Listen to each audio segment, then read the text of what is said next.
talking about. Suitcase in the house with the party sound. First choice, first love, you can ask the crowd. Shout it out. Everybody's gonna dance to this. I see the whole world party in the Philippines. Now Angelique, ain't going bueno on the TV screen. This is like a song rock. I'm into a little with me doing drugs. Yeah, she's shaking up the bass. Like no more drum. Like a chucking in the Philippines. Going up that.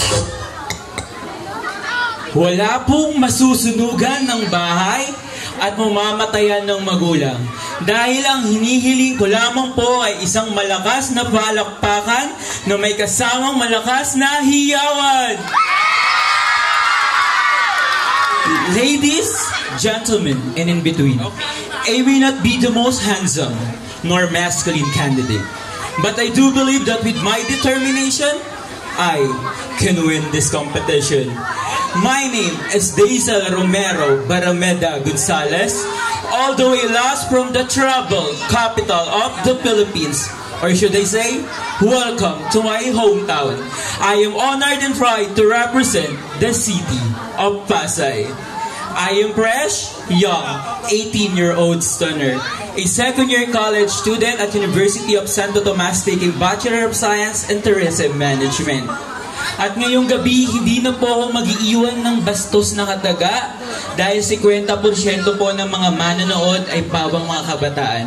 Kaya hayaan nyo na lamang po akong mag-iwan ng isang aral. Ang ba, be, bi, bo, bu. Ba, bakla ba din nyo man po kaming tawagin? Be, benggit apari hulo kami inyo pong makikita. Bi, biktima kami ng mapangmatang lipunan. Pasintabi na lamang po ang ngunit bo. Bobo lamang po ang nagsasabi kaming bakla ay salot sa lipunan. Dahil bu, bukas makalawa bababa ang Panginoon at mangusga kung sino po ba ang tunay na makasalanan.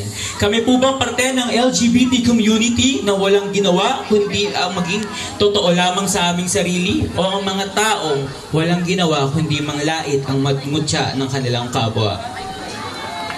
At ngayong gabi, hayaan niyo po akong ipagmalaki ang aking pangbansang kasuotan na nagmula pa po sa probinsya ng Maguindanao. Isa sa may pinakamagandang kultura at instrumento. Ang Kulintang Festival. Once again, I am your candidate number 5 saying, yes, indeed, that I am the youngest candidate. But I can promise you that I can give you a night to remember. Good evening. Thank you so much.